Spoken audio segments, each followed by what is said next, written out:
gonna see it. Oh, shoot! There's a couple things I'm curious about with this chapter.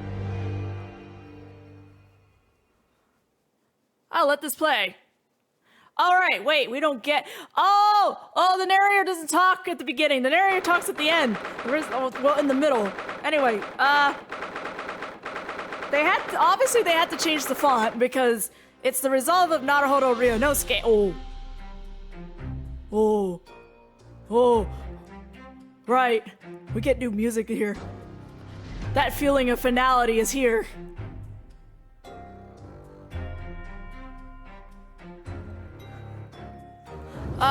No, what was I saying? They had to change the title card just because it's Ryunosuke Naruhodo now. There are a couple things I am curious about how they're gonna handle it, particularly during a specific deduction. The code on that person, the code is definitely different this time around, so I'm curious how that's gonna work. The certain will of Asogi. I do have the save footage of the letter, the will, of the 3DS and the phone version, so I'm curious to see if it's actually kind of readable in the Chronicles version of the game. I don't know what else there is from this one. Yeah, but those are things that are kind of going to stand out for me for differences. Anyway, it's the 3rd of November, 9:14 a.m., the Old Bailey, defendant's antechamber. So, the time's finally come. Today, we unravel everything. I'll be counting on your support more than ever today, Miss Susato. Susato? Miss Susato? Huh. And then I get tossed! Thanks! Oh no! What's the matter, Mr. Naruhodo? What's the matter? You threw me! Nothing? I was just saying that I'll be relying on your support today, but... I'm so sorry. Of course, I know I can be rather incompetent at times, but... I shan't let you down. Would you mind helping me to my feet then? Oh, dear. I'm really very sorry.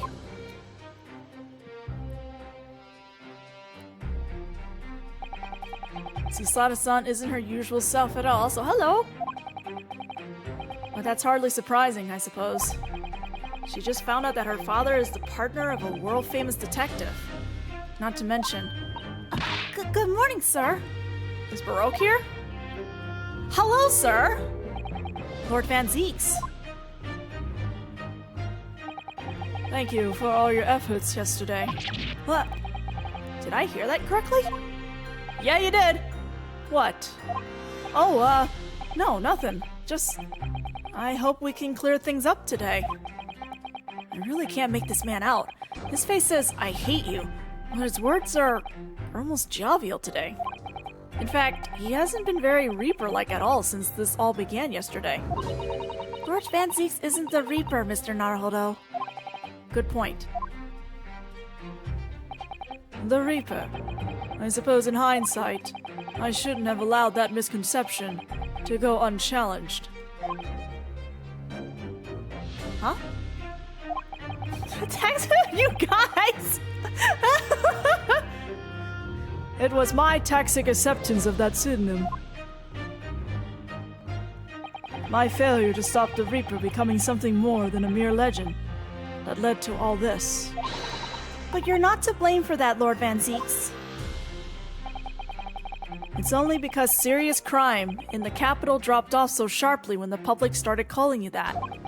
That's why you didn't say anything, isn't it? To be frank, I'm not sure that was the sole reason. What do you mean? There was a rumor at the time that the Reaper was really the ghost of my late brother. That having been slain by that killer, Clint's restless spirit returned as some sort of demigod, to wield a deadly blade of justice where I, by dint of the law, could not. Yes, we've heard that story too. When I lost him, I felt as though I lost my guiding light. I didn't know where to go or what to do. And so, in some small way, I wonder if perhaps those rumors made me feel his absence a little less keenly. Little darling ghost guardian! Even if I knew it was just an illusion. Just some nonsense conjured up by an over-imaginative public. He was obviously extremely important to you, Lord Clint Van Zeeks. Well, what's important now is uncovering the truth. That's all that matters. I know that you didn't take anyone's life. And I intend to prove that beyond a shadow of a doubt in court today. I never thought I'd say this, but I can see it in your eyes. That burning desire to cut through all the lies and deception. I can't deny it any longer. You are a lawyer of absolute integrity. Thank you. Now tell me, why do I detect the scent of expensive tea leaves in the air? 'Cause Iris? Hello, Iris! Oh, Iris, when did you get here? Oh! I brought you some of my special blends. Hurley loves it. He says it helps him to clear his head. Hi, Iris. I thank you. Oh. Aww, these two! That's surely the first and last time I'll ever see a sight like this. You seem different today, Iris. Oh? Sort of subdued, I suppose. I am not. What happened yesterday is obviously still playing on her mind. A lot. She's clearly very troubled about having stolen that autopsy report from Dr. Sith's laboratory. All right then. Good luck to you both. I have to make a move now. Oh, you're not staying? I thought you want to watch today's proceedings. Is she even allowed to go in to watch? Well, I like to cheer you on, obviously. But I got lots to get ready. Get ready? For what? Oh, yes. Would you take this? Isn't that one of the little felt dolls that usually dangling from your knapsack? Yes, it's a lucky charm. A little Hurley that I made once. Hurley? It looks more like a Harley to me. A Harley? A Harley? If for some reason you completely run out of options in the trial today, then just pull this little Hurley's ears as hard as you possibly can. What? Pull his ears? That's right. It's a way to bring good luck. I think you might need it. Iris's lucky charm. A little doll of Mr. Sholmes in hair form. I've been told to tug its ear if I run out of options in the trial today. You think what we'll need is luck? I mean lucky rabbits, yeah? I just sneak a peek inside the courtroom. And it seemed very different to normal. Yes, it would seem that a certain someone has decided to pull out all the stops. What does that mean? Don't keep us hanging. What about Mr. Sholmes, Iris? I don't know. He was out all night and he hadn't come home by the time I left this morning. Oh, I see. Was Professor Migatoba out all night too, do you think, Mrs. Sato? Yes, it would seem so. I telegrammed the hotel this morning. And apparently they didn't come back to their rooms last night at all. They? Father and Judge Jigoku, I mean. Judge Jigoku too? That's right. Nobody appears to have seen either of them since yesterday. That's really sus. Counsel for the defense and the defendant. Court is about to be in session. Please make your way inside the courtroom at once. Good luck then, Bruno. Good luck, Susie. Yes, thanks, Iris. And you, Mr. Reaper, I hope it goes well. Once again, I thank you for the delicious tea. It was very soothing. Oh, I'm so glad. Oh, those two. We must go inside now, Lord Van Zeeks. We're in trouble! Something doesn't feel right! Lord Van Zeeks has always been the formidable prosecutor I've had to lock horns with in court. But not today. Today I battle with another in pursuit of the truth. My best friend, Kazuma Asogi, who I trust more than anyone else in the world. Now I understand what it was that drew me here to Britain all those months ago. Now I know exactly what destiny had in store for me. It's all been leading up to this one day, to this one trial, to this one final reckoning.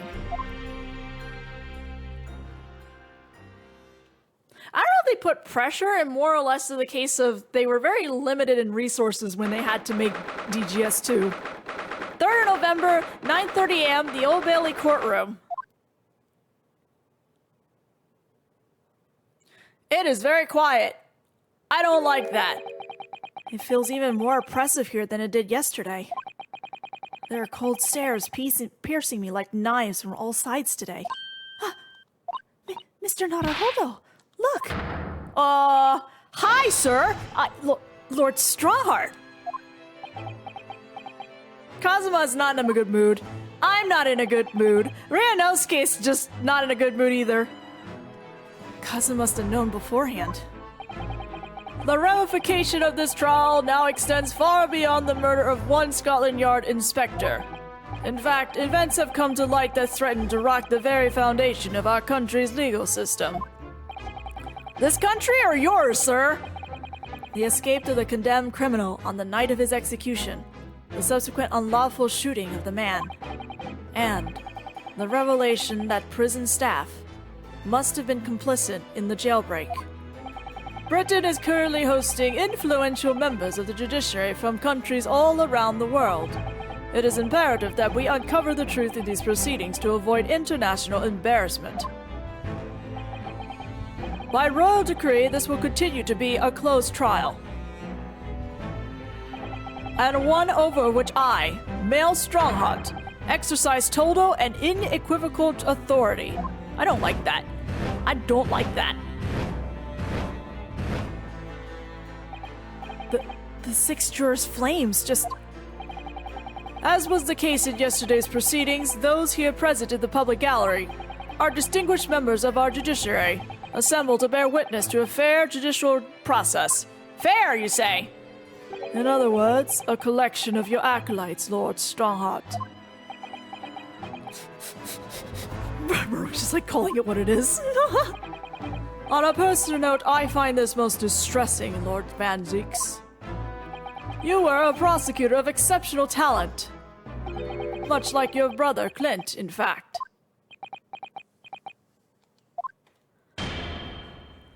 In the name of Her Majesty the Queen, I hereby declare this court to be in session.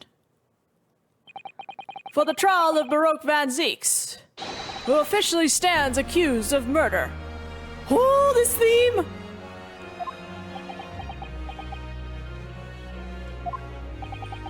Counsels for the prosecution and defense, are you in full readiness to proceed? The defense is ready, my lord. As is the prosecution. Yesterday's proceedings brought to light a shocking and disturbing fact. There was a side to the victim, Inspector Tobias Gregson, that was unknown to his superiors at Scotland Yard.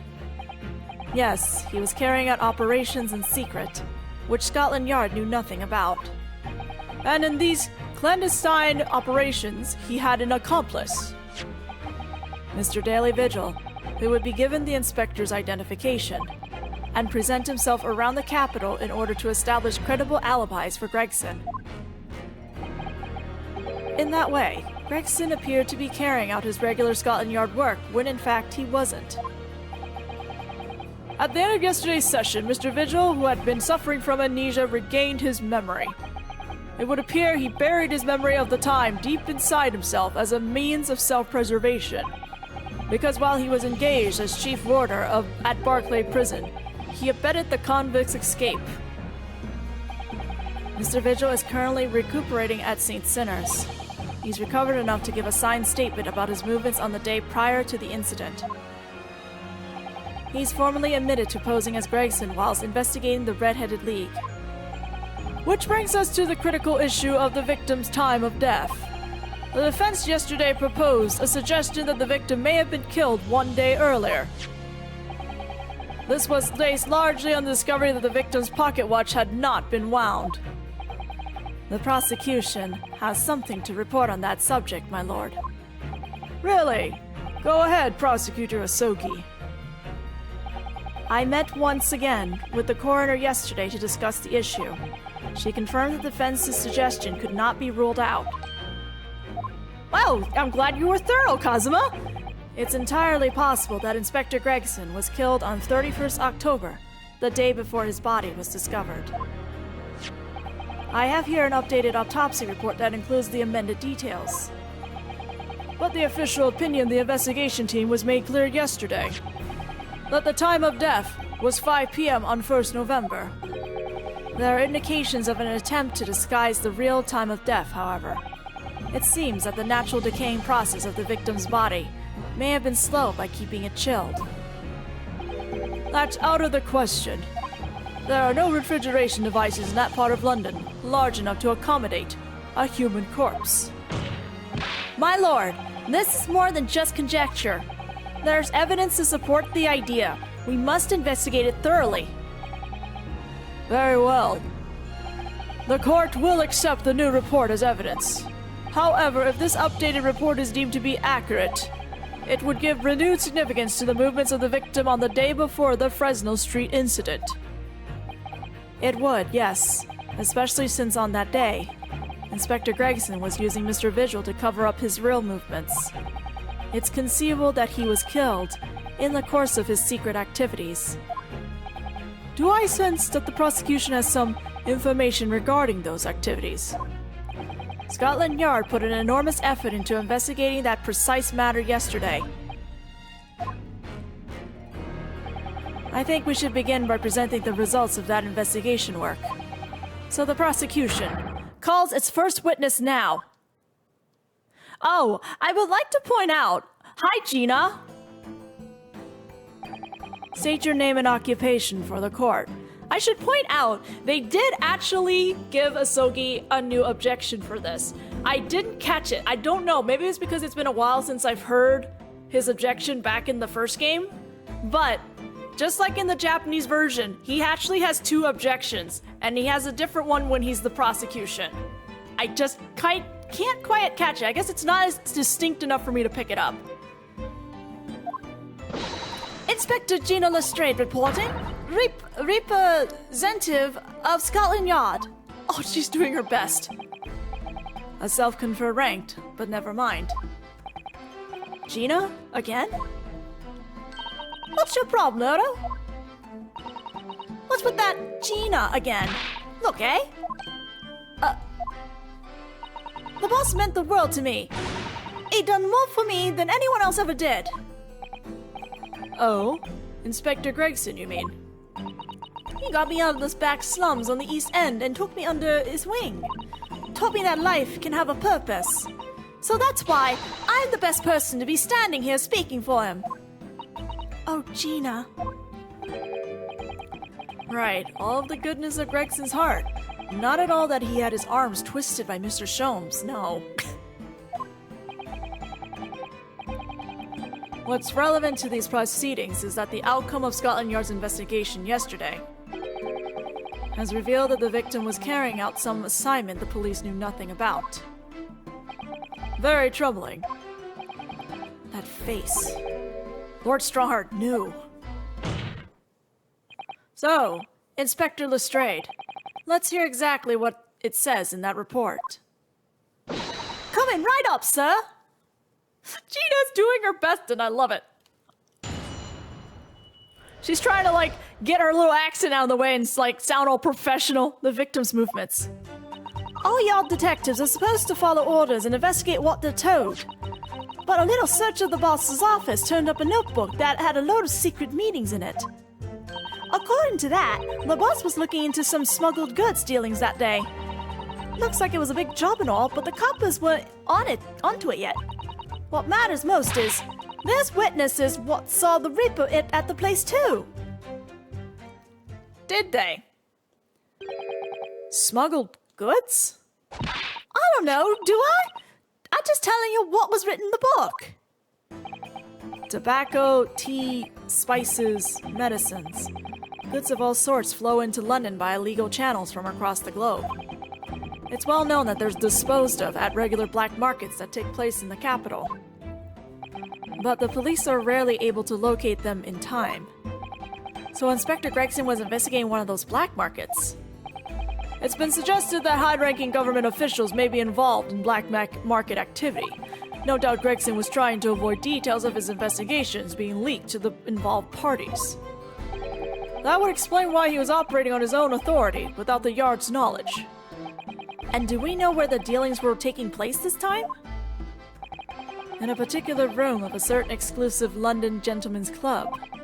And on the day in question, the accused is known to have been there. That's the conclusion of Scotland Yard's investigation into the matter. That can't be! We haven't heard anything about any of this. Members of the club have testified to it. There's no question. The accused, Baroque Van Zeeks, was present. That would be a very significant testimony then. Oh my, but... Lord Van Zeeks has made no mention of this at all. In short, Lord Van Zeeks has ample opportunity to murder the victim. God, that gavel! That unicorn gavel! Very well then, counsel for the defense, begin your cross-examination. That ding, man! It just resonates! Ooh.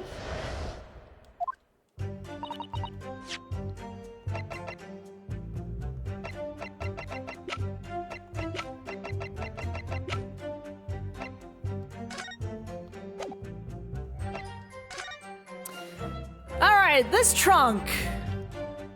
This trunk is super concerning. Let's have a look inside.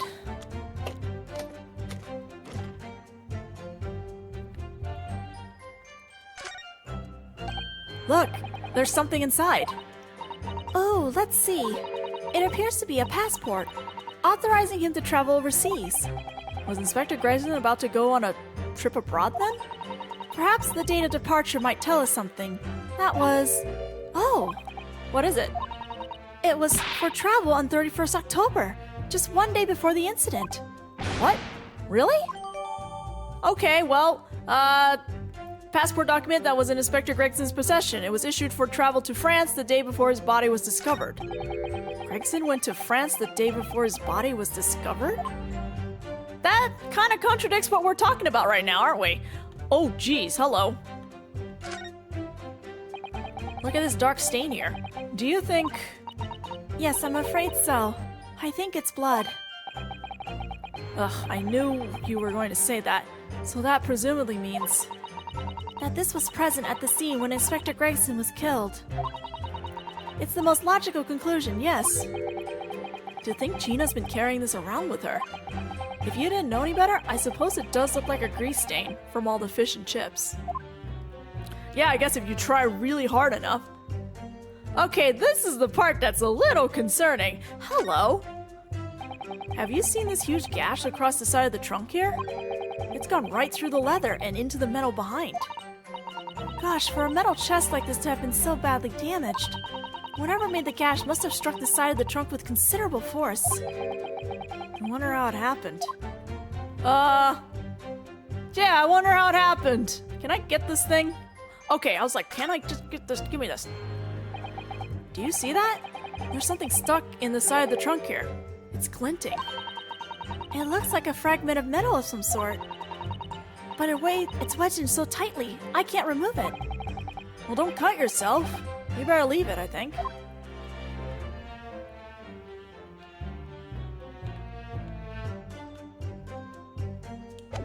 Okay, I think we've done that. No. Alright. Hold it! So, you follow orders, do you, Gina? Nah, not me. I'm above all that, see? Oh. The boss always adds special orders for me. Grab us some fish and chips, or go and give Toby his grub. That kind of thing. So errands more than orders, then. This detective is still an apprentice, after all. I mean, Sogi's not wrong. Well, yeah, this apprentice ain't one to sit around and wait to be told what to do, even by the boss. That's why I've been doing my own investigation into what happened. I didn't find much at first. Hold it! So you went through Inspector Gregson's things. Yup, as part of the independent Lestrade investigation. I'm sure your superiors would be delighted that you're taking the initiative. So I snuck in his office when no one else was about. Cause if anyone at the yacht had seen me going in there, they'd have turfed me straight out on the street. This is sounding less and less like an investigation and more like something else. The prosecution understands that it was this very detective who discovered the notebook. You got that right! Nothing gets past Inspector Lestrade and her trusty assistant, Chief Inspector Toby. We found it hidden in one of the desk drawers that had a false bottom. That's impressive. So then I went and hid myself where no one could find me so I could have a butcher at what was written in it. Because if anyone at the yard had found me out, they'd have turfed me straight out on the street. I mean, if you weren't acting so suspiciously like a pickpocket, they probably wouldn't. I given it in now, though, ain't I? And if it weren't for me, it would never have been found. Hold it! Do you have any idea where those dealings were taking place? Yep. It was all here in the boss's notes. Let's see if I can remember. As I already said, the illegal dealings were due to take place at a gentleman's club. Yes, I remember, but I was hoping to find out the name of the club. That won't be necessary. What? No, it's necessary. Why? It's conceivable the club might be used again by the smugglers in the future. Therefore, the prosecution has been asked not to reveal the name of it in these proceedings. Well, screw that! And this is a closed trial! I don't know what all the fuss is about. It's right here. All I gotta do is read it out. Read it out! Read it out! And I could too! I've got this reading game buttoned up now. Aw, Gina. Can I show you what I can do? Go on, what's the arm? The judge hasn't signaled his objection yet. I could try to find out. What should I do? Insist! He might have told Asogi not to do it, but he didn't tell the defense not to! This is a closed court. The proceedings are confidential. There shouldn't be any possibility of the information being leaked. As I explained, there is some possibility of politicians being involved in this affair. The prosecution is rightfully exercising caution, I imagine. Is he? No, my lord. The prosecution has no objection. Ooh! Ooh! God! This is great. I need popcorn. Kazuma? There's no question that Inspector Gregson was looking into these black market dealings. However, it's not yet been established that he was on that particular trail on the day in question. If the defense requires to know the club's name, the prosecution has no intention of being obstructive. I'm just not going to tell you what it is. You figure it out your own way. Because that's the Asogi way. Asogi is such a... I love him. Right then. I get to show off me reading skills. You go, Gina. Come on, Gina. Apparently, the smuggled goods dealing was happening on a gentleman's club called the Groose. Hold it! That's a steamship. The Groose? In the Japanese, I believe it was called Bar Block. What sort of club is that? The Groose is loose, everybody! I ain't got the foggiest. Clubs ain't exactly my thing. But I am kind of curious. There are no places where a foreign student like you would be readily admitted. Excuse me, but what are you? Have you looked in the mirror recently?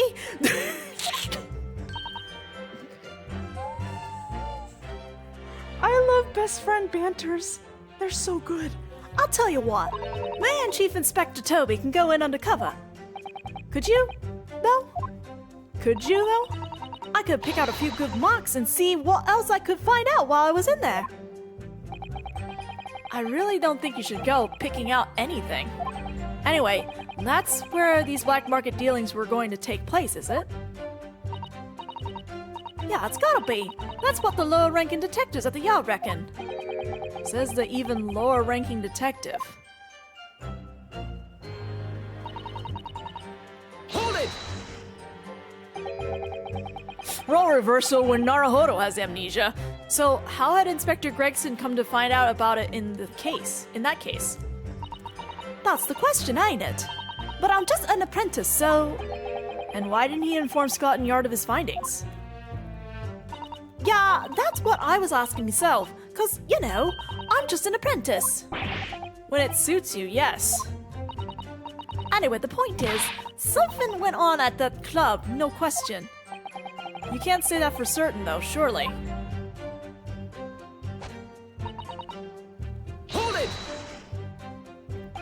Lord Van Zieks was at the club. He was. Detectives who visited the club yesterday to make inquiries have confirmed it. Several members report have seen the accused being admitted to the room in question as a guest. It looks like there's no disputing that he was there then.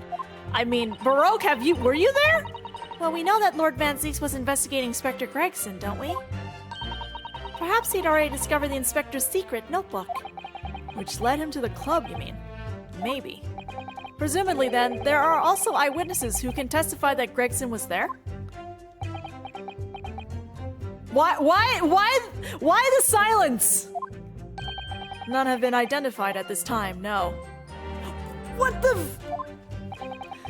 So the all-important victim wasn't seen at this mysterious club. This is... Who's making up this stuff? The Goose is a steamship! Oi, why ain't you asking Inspector Lestrade, eh? So that's all I've got to work with. Gina's not holding back with that ice-cold stare of hers, is she? I really don't know what to make of all this. Lord Van Zieks told us that he was investigating Inspector Gregson, but he never once mentioned that he met the inspector the day before the incident. You don't think Lord Van Zieks could have been lying to us, do you? I don't think so, and I have a feeling this whole club was made up. But why? That's not the only way to explain this. Oh! If everything Lord Van Zieks has told us is true, then there must be a mistake in this testimony somewhere. The Goose is a club. You mean, there are details we've yet to uncover. I think what's more concerning is that everyone else, besides the defense, is going along with the club thing. Exactly. A clue, perhaps, that even Gina hasn't noticed. That's what we should be looking for here. Alright, well, I've already examined the note thingy, the ticket, so I just need to present it. Objection! I've read about these clubs that exist here in Britain. As I understand it, they're places where well-to-do gentlemen socialize with friends and colleagues. Don't imagine for a second that a foreign student like you would be admitted. Seriously, is your mirror cracked or something? I'm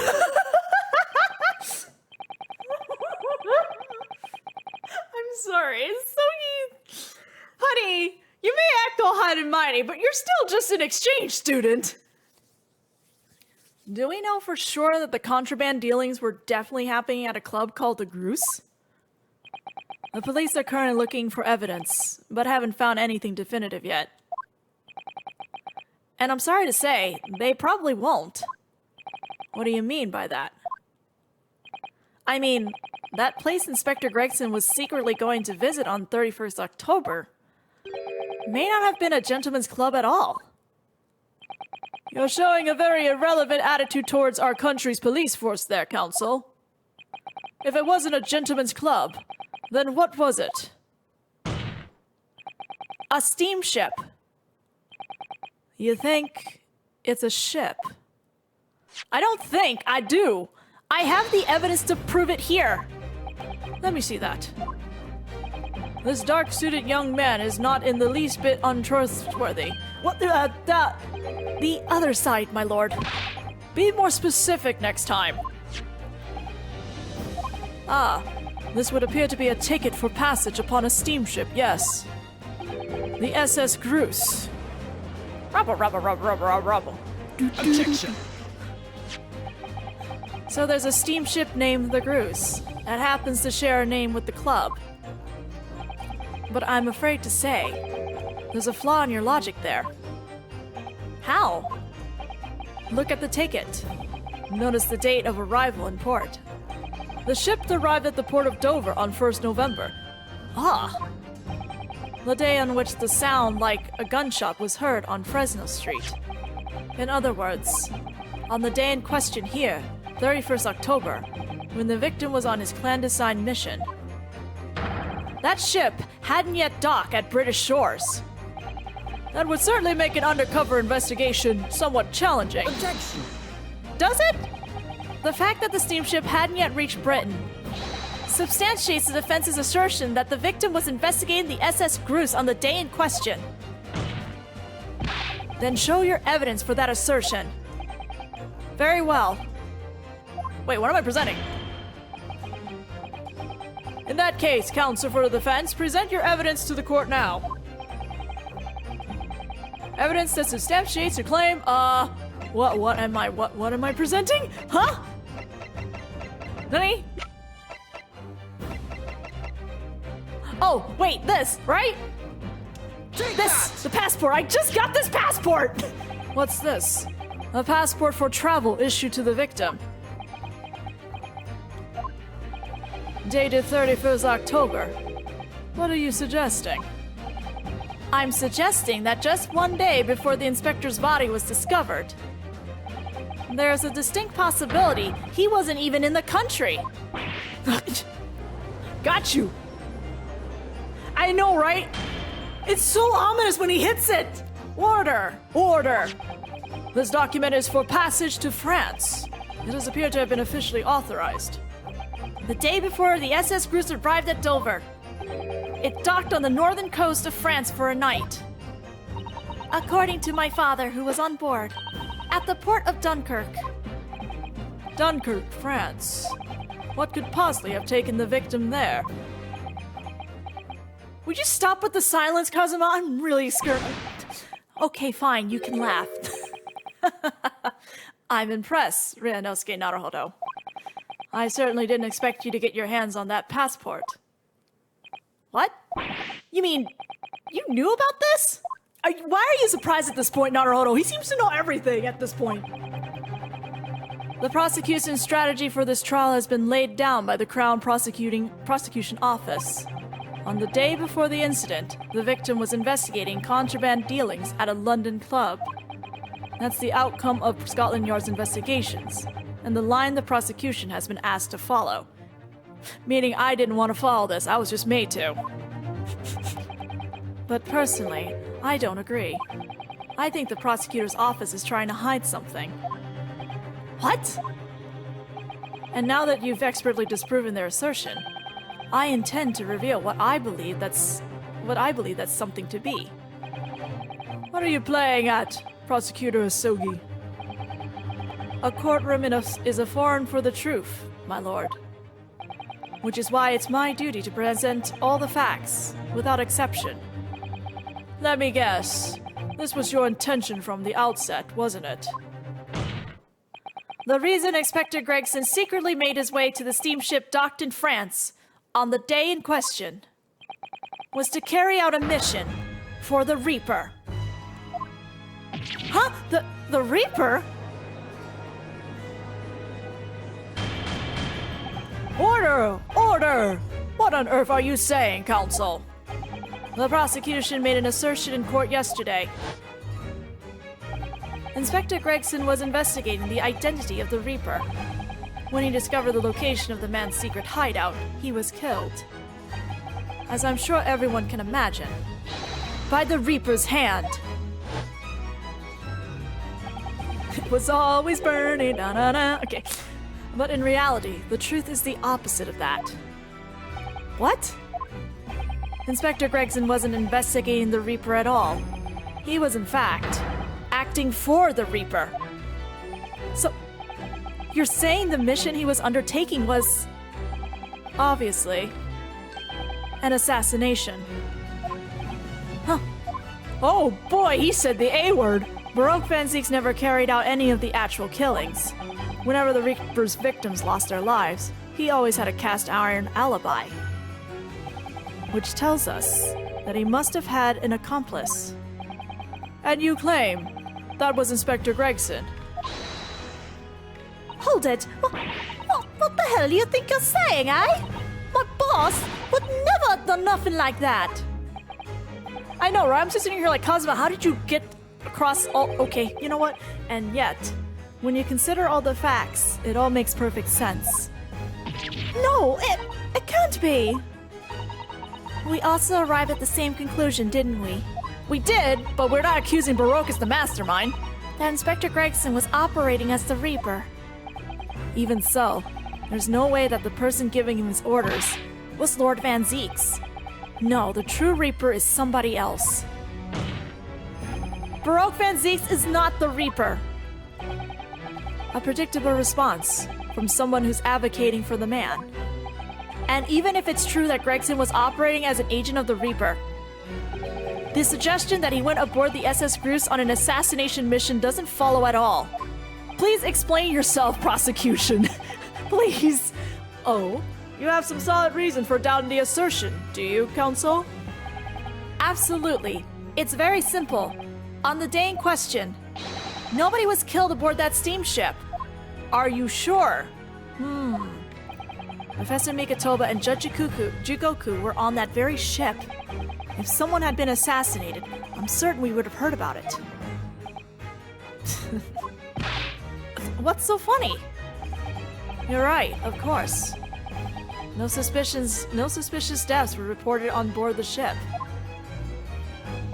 But I think perhaps you've missed the point. That's precisely why Inspector Gregson himself lost his life. What? Gregson did board the SS Grus that night with the intention of dispatching his mark. But his mission ended in failure. Failure? It seems that the defense hasn't yet grasped a very important detail here. What are you talking about? What detail? Inspector Gina Lestrade. Huh? What? The victim's notebook that you read in excerpt from earlier. That doesn't contain details of secret investigations at all. It describes 10 years of assassination plots to be carried out by the Reaper of the Bailey. Okay, I now understand where you got it from. You're lying! Even if all them bludgers got taken out and had it coming, the boss want the Reaper. Poor Gina. There's no question that Tobias Gregson was heavily involved in the Reaper's activities. You may just be an apprentice, but if you spent any time at Scotland Yard, you must have heard the rumors. I ain't heard nothing, and I don't believe a word of it. Then testify again, as a representative of Scotland Yard.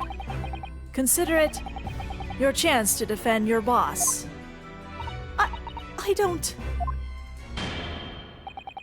I concur. The witness will give a new formal testimony. Miss Lestrade, you will tell the court everything you know about Inspector Gregson's secret notebook.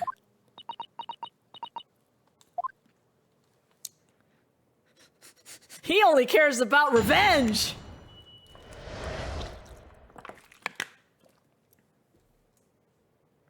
Anyway, the Reaper's notebook. Yeah, this notebook does have a load of stuff about what the Reaper got up to these past 10 years. Names of victims, dates, and places and stuff. And last entry was 31st October. It said Grus for the place on that date, and then the name of the mark. There was a note about him being a criminal what got away from the Reaper in court 10 years ago, somewhat. But honest, the boss didn't do none of it. He was just investigating the Reaper, that's all.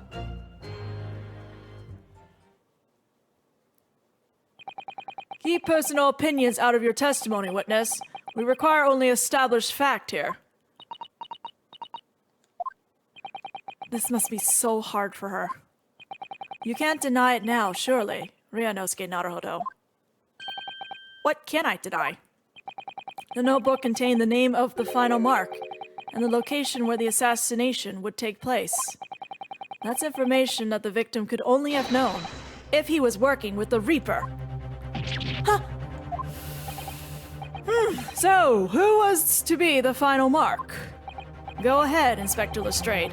Read the name for the court. The name that's written alongside the entry that mentions the Groose on 31st October. Huh? Oh, well, how do you read this then? Reading's still not our strong suit. That ain't the problem, alright, Odo? It's a funny name, and in English, it's odd to read. So it's someone from overseas. Let me have a bash at it. Say, Iro? Is it? Yeah, Seshiro. Jigoku, maybe? What? It can't be. Seshiro Jigoku? But that's Judge Jigoku! Seshiro Jigoku. Certainly not an English name, you're right. Objection! But that can't be right. I know Judge Jigoku, and I saw him the day before yesterday, here in London. So I know for a fact that the man hasn't been assassinated. As I said, the Reaper failed. Oh. Gregson missed his chance to kill his mark and return to British shores. But the Reaper wouldn't tolerate the mistake, so he killed the inspector, personally. The Reaper, of course, being the accused, Baroque Van Zeeks. It's an undeniably logical argument. Kazuma, you planned for the trial to go this way all along, didn't you? Hold it! Hello, Baroque! The defendant wants to speak. He does have a large trunk. Oh, the leg! Oh, sorry, sir, I will stop talking and laughing now. Pray forgive the discourtesy of filling my hollow chalice while I stand accused of murder. Lord Van Zeeks! The accused has no right to speak uninvited in court. You will return to the dock. I say nothing of whether or not I'm the Reaper. That's the task of the court to decide. But there is one thing I can say unequivocally. That girl is no detective. Huh? What? No, that's right, I ain't. I'm an inspector. Repeating rumors heard around the yard, reading entries from a notebook of unconfirmed origin. That's not testimony. It's practically a script. No doubt the rest of this trial will go exactly as you've clearly planned. Your hatred of me is understandable. In your mind, I'm sure, I am the Reaper, who sent your father to the gallows all those years ago. But you're in danger of becoming a far more sinister Reaper yourself, by attempting to have me condemned with this feeble excuse for testimony. What did you say? Mr. Naruhodo, this is our chance. My lord, the defense requests the defendant be allowed to speak. He may be privy to important information relating to the testimony just given by the witness. That is extremely intimidating. Holy crap. Very well, I'll make an exception and grant the request. The defendant may remain in the witness stand for the cross-examination. Then allow me to toast the court's impartiality. Don't raise your glass in my direction, sir. Counsel for the defense, begin the cross-examination immediately. Whew. At once, my lord. He's just staring there menacingly. Anyway. Hold it! In other words, it shows that Gregson was basically acting as the Reaper. Not you and all. That ain't the only explanation, is it? He could have been investigating the Reaper in secret. That notebook said what he found out. If I may. When originally people began referring to me as the Reaper, I didn't object. I believe the power to intimidate London's criminal classes into compliance with the law to be beneficial. But you carried out your own investigations into the true identity of the Reaper, didn't you? Yes, and those investigations proved conclusively that Gregson was one arm of the Reaper. One arm? What are you on about? The Reaper's victims were all extremely shrewd criminals at the top of their game. There's simply no way one person could have taken them on alone. The Reaper is an organization, with you at its head. Just drop it, Asogi! I had spies at the yard keeping me abreast of Gregson's movement, letting me know when he was elsewhere. So I've been able to check the most recent entry in his book. I knew the location. You knew it said Gruce? Believing it to be a reference to the Gentleman's Club, I went there on the day in question to investigate, alone. Ah, so that explains why several members of the club claim to have seen you there. All right then, so he was there. But of course, the inspector was not there. Because at the time, he was making his way to the steamship dock on the northern coast of France, as shown by this passport found in the victim's metal trunk. He did it! He said it! He said it! Oh, Asogi! Honey! Tell me, when did the defense mention a metal trunk? When did we mention that? He said it! I caught his little flip!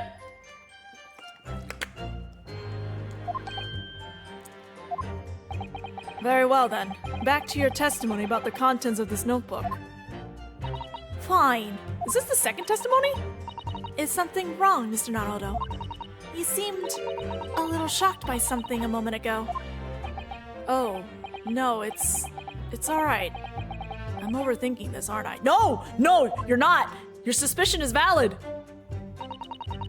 Your ass is grass. Oh, it was the first testimony too, dang. Names of victims, dates, places, and stuff. What in particular? Well, besides the victims' names, this other name kept cropping up. What other name was that? It was the one I told you yesterday. The same name written over and over again. You mean assassin? Yeah, that's the one. She's a friend of yours or someone, isn't she? No! Don't ever say that again! Were you even listening yesterday? Assassin, the assassin. Huh? What? Like a killer, you mean? Gregson was the tactician, the one who came up with the plan of attack. He investigated the marks thoroughly, finding out when they would be valuable and who to use to get to them. Naruto being top! I'm fine with this. Everyone always have Asogi being top, but I'm like, you know what? Sometimes Naruto can top too. But the person actually executing his plans was someone else, you're saying? If that's true, then the Reaper does indeed start to sound like an organized group of vigilantes. Then perhaps what it said on the passport document. Permission for the application and one additional person to travel. Could that additional person have been... Clearly the assassin, who was meant to take Seshiro Jigoku's life. Baby slap! Gina, can you confirm that? Against the final entry that listed Gruce and Seshiro Jigoku, what name was written? Well, that's the only entry that didn't have a name next to it, it appears. What? It just had like a question mark or somewhat here, I think. In other words, Gregson himself didn't know the identity of the assassin in that case. But Gregson was the one making the plans, was he not? Oh, how infuriating. A nameless assassin? I don't like this testimony, guys. I don't like this entire testimony. Things are gonna get real bad soon. And you're saying that the mark listed as was Seshiro Jigoku. I can't talk now. That's what it said. Funny name if you ask me. And I thought your name was odd. So pleased to have lost my crown there. Mr. Jigoku is the presiding judge of Japan's Supreme Court of This word is forever gonna murder me for this entire playthrough. Jigoku. I remember the man. He came to our country as a visiting student 16 years ago, studying international law and diplomacy under your tutelage, Lord Strongheart. That bearded young fellow was a very able man, I must say. Oh, you don't say! So Lord Strongheart was Judge Jigoku's mentor. If I'm not mistaken, he returned to Japan 10 years ago now. 10 years ago, after that fateful case. Precisely. In the aftermath of the professor case, his repatriation was organized immediately. Wow. This game like big words. It's a mystery why such a man would be listed in the inspector's notebook. Huh, really? I didn't think it was possible, but the mood in here has got even worse now. Maybe I'll just keep talking. Yeah, just keep talking, Gina. Don't worry about it. Don't worry about nothing. Hold it! What do you mean, a criminal? Judge Jigoku is no criminal. Well, don't ask me. I don't know nothing about it. Oh, do you remember what Father told us? That Judge Jigoku did once appear in court here in Britain. It was related to the professor's case, I'm sure. Yes, of course. You're right. Seshiro was trying to mitigate Genshin's guilt, so he took to the stand to testify. But he got a little carried away and, actually managed to break the witness stand. He also said some contemptuous words about the British Empire, for which he was charged. Is that really worth assassinating him, though? Is it really? It was a pitiful situation, yes. I'd forgotten all about it. But I prosecuted that trial too, as it happens. You did? It was considered to be an adjunct to the professor's proceeding, you see. But he was acquitted after being told to make reparations for the damage caused to the stand. And there you have it. Have what? No, Asogi, no, you're not going to actually use that as the reason why he needed to. No, Asogi, no, this is like beneath you. Surely the accused hasn't forgotten his own rule. That there's no saving anyone who faces the Reaper in court, guilty or innocent alike. What? No! Are you suggesting that the reason Judge Jigoku was targeted for assassin? The man was sent back to Japan immediately after that trial. The Reaper had no time to do his work.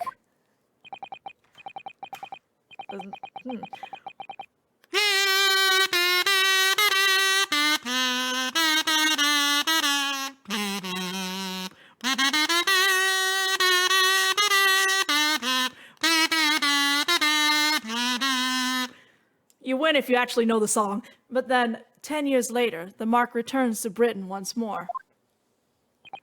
Perhaps now you start to see just how vindictive the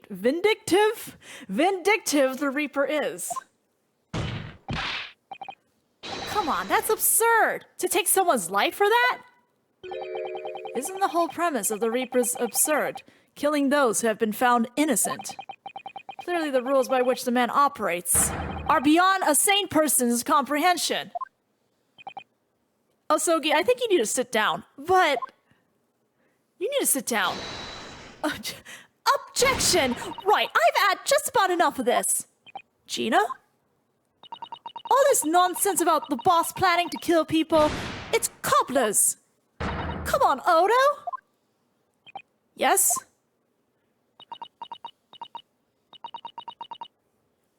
Why ain't you saying nothing? What? Why ain't you yelling out objection or somewhat? What? You've got to find a flaw. You do usually. Someone's lying here, no question. You've got to work out who it is. Please, for the boss. Boom, boom, boom. That outburst was an insult to the court and to your own testimony. I might have known that a common pickpocket from the back slums could make a detective. Yo, you take that back! You take that back! Her mentor literally died, you dumbass! When this trial is over, you will forfeit your warrant card, Miss Lestrade. Is that clear?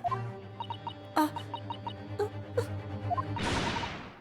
had it with a lot of ya. It's nice, ever-bleeding place you look in this well, ain't it? Well, I've had enough. Gina. So have I. After that little speech of Gina's, I've made up my mind. To do what, Mr. Naruhodo? There was one point in this cross-examination when something that was said just didn't sit right with me. One statement that seemed odd. Oh, do you mean... I'm not going to let Gina's plea for help fall on deaf ears. Come on, Odo, help! You gotta find a flaw somewhere! Hold it!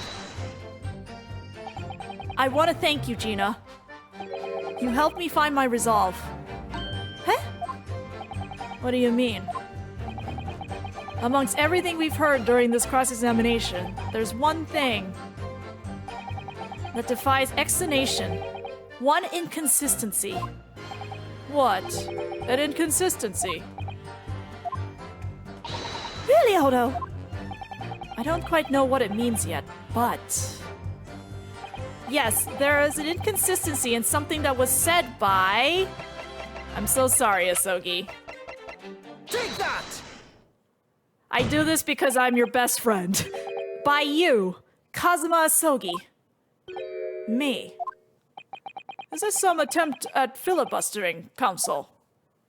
Prosecutor Asogi has given no testimony. What are you suggesting I said that was inconsistent? You let something slip that you shouldn't have. When I presented the relevant piece of evidence, I imagined you'll realize what you've done. Very well then, counsel. Go ahead. What evidence reveals this alleged inconsistency in something Prosecutor Asogi said? Take that! So, my initial impressions were correct. This is nonsense. Huh? Oh, was I supposed to present? Okay. You accused your best friend and backed it up with that.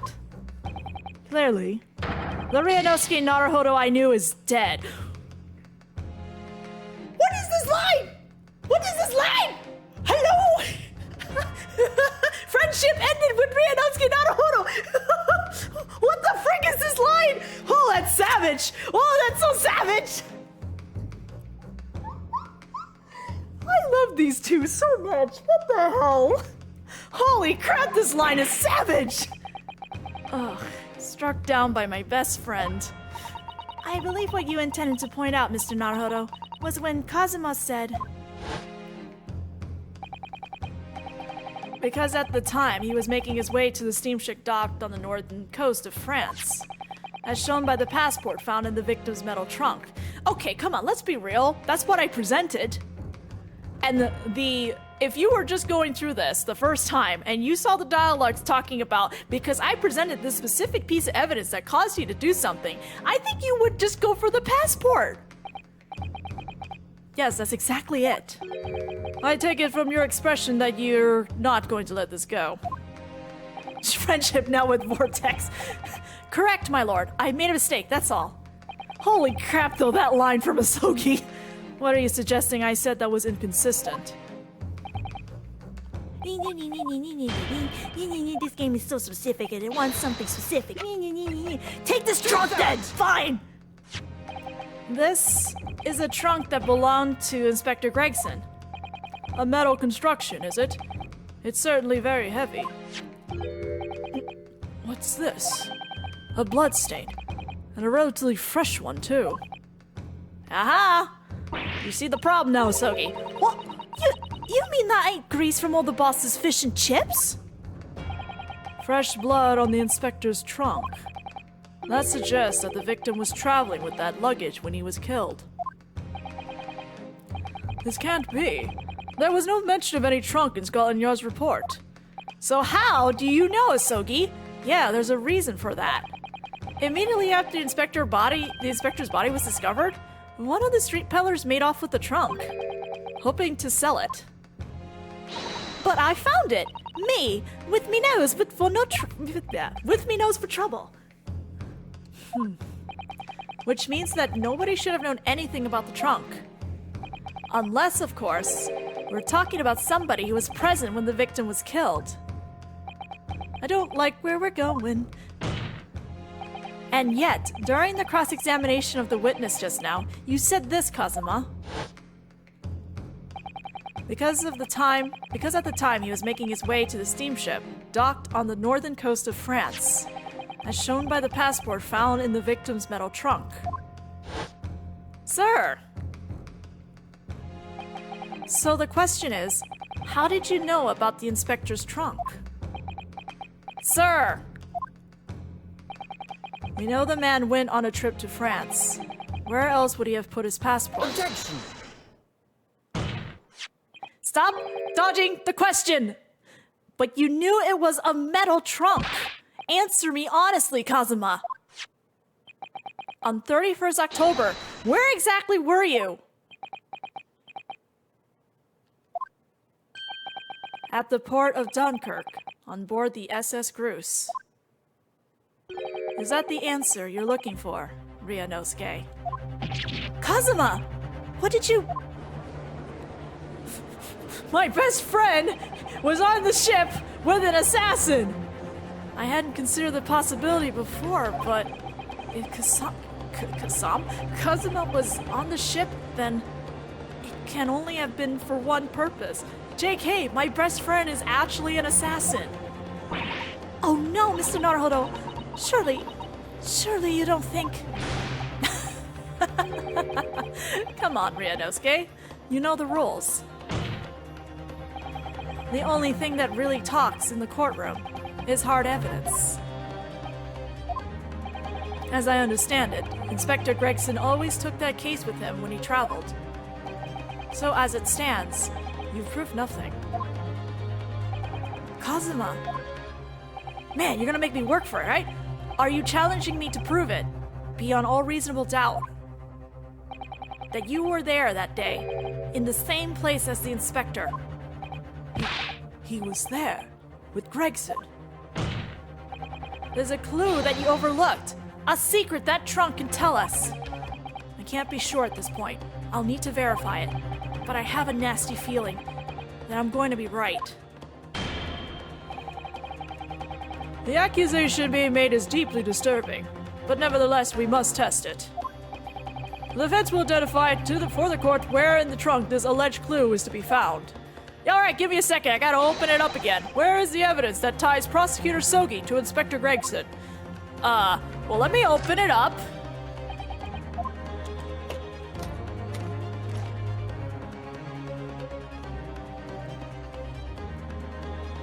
Okay, I hope it picks Got it. it! There we go. There's a small piece of metal lodged in the wall of the trunk here, like the tip of a blade. Huh? A blade? Kazuma, slung around your waist as ever today, is the esteemed blade Karuma. Of course it is. Won't you draw it, here in this courtroom, for all to see? Oh, I got chills. Exercise caution, my learned friend. That man is the son of London's most notorious killer. Bailiff, watch Prosecutor Sogi like a hawk. That won't be necessary. Honey! Honey! Sir! Oh no! The tip is broken. If the fragment of the metal from the trunk fits together with the end of the sword, the question of who was there with Inspector Gregson will be answered. Agreed, Kazuma Sogi. Rubble. Okay, I guess we're gonna have the assassin do the prosecution now. I get this is completely legal. Expertly done, Ryunosuke. That's a point to you, and well deserved.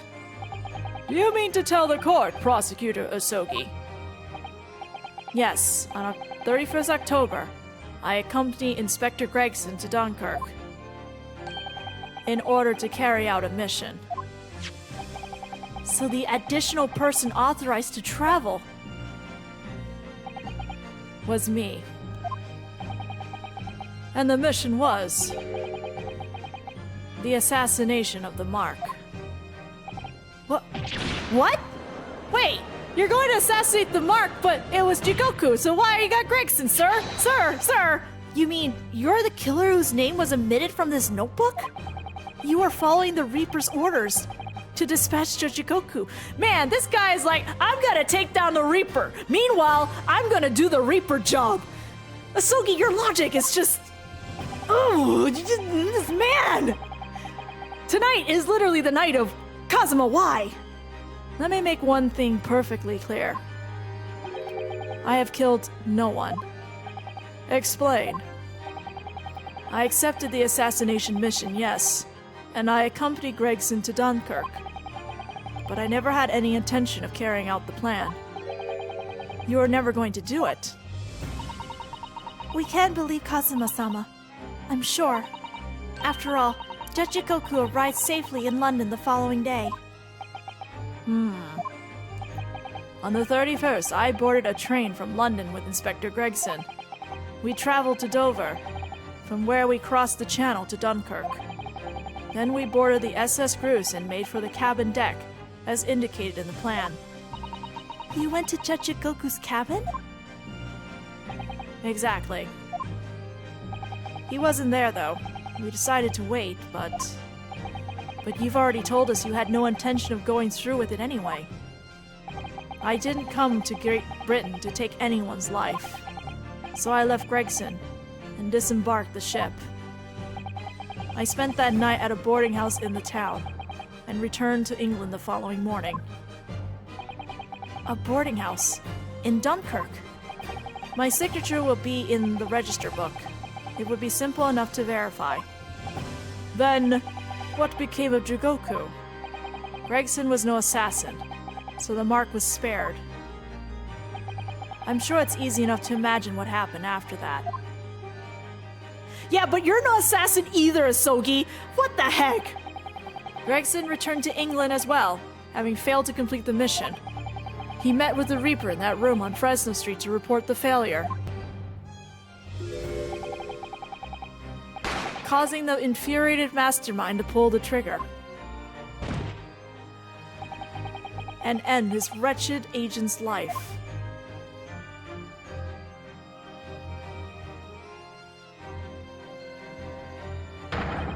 That's the real truth behind Inspector Gregson's murder. Yeah, okay, we'll just dodge the whole fact that you took an assassinate job. Like, how... Look, your friends will believe your word that you never intend to assassinate everyone, but you got an entire courtroom to figure out if they're gonna believe you, Asogi. But if you did nothing as you claim, how did the tip of your sword come to be lodged in the inspector's trunk? I don't need to answer that. Maybe you do. The victim was killed by a gunshot. A small fragment of a Japanese blade isn't relevant to the case. And accordingly, I chose to exercise my right to silence on that matter. What the... Oh, he's right though. There were no, like, other injuries on Gregson. There was just a gunshot. He's right. He's right. Be that as it may, the court will sequester the sword as evidence. Oh, thank you! I'll take this sword! Give me that sword! As you wish, my lord. Great Sword Karuma, the illustrious blade passed down through generations of the Asogi clan. The prized sword's tip has a small piece missing. We must take immediate action now to verify whether Seshiro Jigoku remains unharmed. What? Remains unharmed? I agree. That should be our first priority. It's recently come to my attention that he hasn't been seen since yesterday. How do you... we'll look at the sword later. Don't worry, we got time. When a foreign dignitary invited to Great Britain goes missing for 24 hours, It's only natural that the question of his safety should arise. You don't mean to say that you think Judge Jigoku may have been killed? The Reaper has more than one assassin at his disposal, and he has the power and influence to give orders from the inside of a prison cell. Isn't that right, Lord Van Zeeks? If I were truly the Reaper, I'd be able to tell you. Those two are just staring daggers at each other. Order! Order in the court! Order! We will take an emergency recess for 30 minutes. Now? Guests of the symposium have been told to maintain regular contact with the organizer's office. If the man can't be located within half an hour, we will have to assume the worst. Oh no! Not Judge Jigoku! No one would want to kill a harmless Japanese man who'd only just arrived in the country. Except, that is, for the Reaper, wanting to finish off a mark that slipped through the net 10 years ago. I would have to agree. Mr. Naruhodo, for the defense's sake, My lord! I sincerely hope we are successful. If we're unable to confirm Mr. Jigoku's healthy existence in the next 30 minutes, you will face grave difficulties. Thanks! I love having, I love being punished for something that's out of my control. Court is adjourned for 30 minutes. Oh, God. Hosogi, why? Kazuma-sama, the Reaper's assassin. I feel as though I'm in a nightmare. I can hardly believe it either. But on the other hand, Kazuma isn't in the habit of making up stories. I have such a terrible sense of foreboding.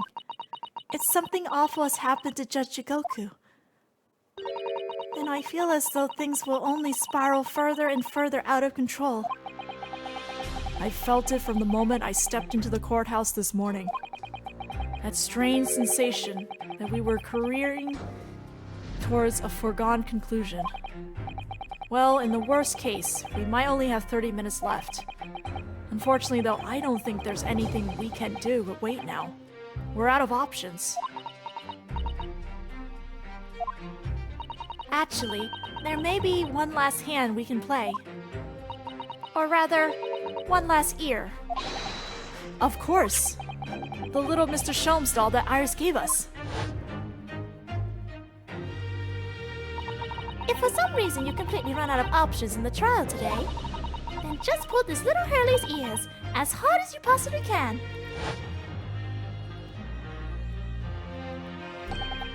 Perhaps now is the time. What should I do?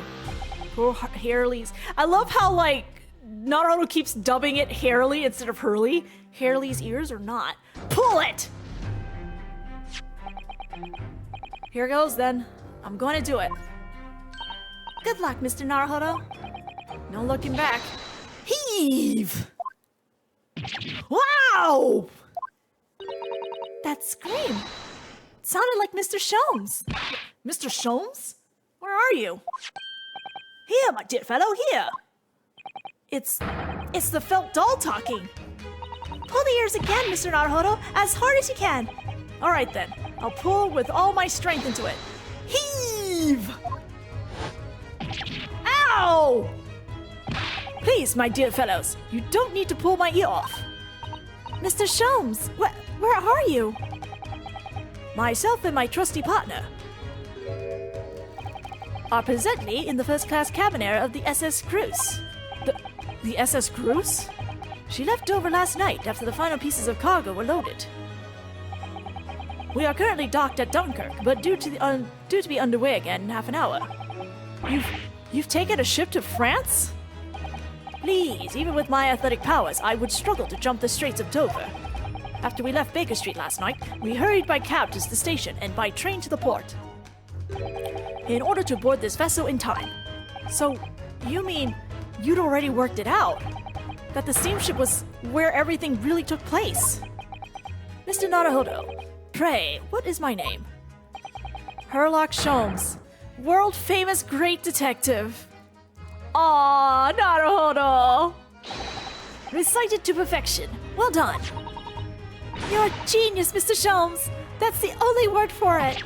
Ow, ow, ow, ow, ow, ow! Mr. Sato, gently with this genius's ears, please. Oh my, I'm ever so sorry. If I may, Sholmes. And now we get to play from Mikatoba's perspective. Ah, there you are, Mikatoba. You may remember that it was in fact I who made the connection to the SS Bruce. At Scotland Yard yesterday, when we examined that notebook, I recalled my steamship ticket. Oh, but of course it was, my dear fellow. And not once did I controvert that fact. I merely had our court-bound companions out of my name. You're very vain. Yes, you did, didn't you? We've just entered a recess. The trial resumes in 30 minutes from now. And if we're unable to present any new leads then, I'm afraid to say... Do not fret, please. It's for precisely that purpose that my partner and I have made this journey. I have no doubt we shall have welcome news for you within the half hour. Thank you, Mr. Sholmes. That would be wonderful. Until later, then. Yes, you'll be hearing from us if you're not in touch. If you're not in touch first. Ow, ow, ow, ow, ow, ow, ow, ow! I shan't be hearing anything if you keep tugging my ear in this mindless fashion. Keep tugging it. Whatever was the idea behind making a receiver operate in that way in the first place, Sholmes? What the deuce would I know? It's Iris's invention, not mine.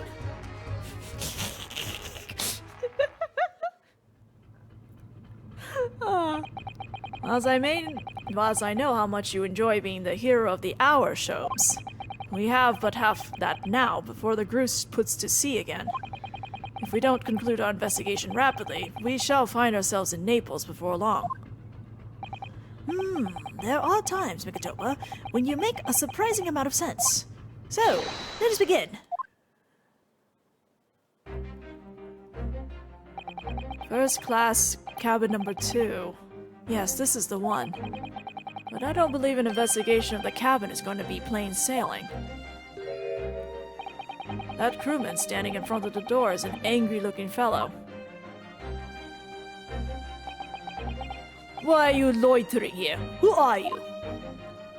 My dear fellow, do you not recognize a world-famous detective, great detective, when you see one? The question really ought to be, who are you? Oh, they really did just add an extra letter.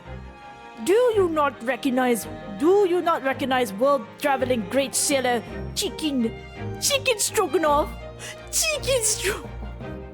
Beef and chicken.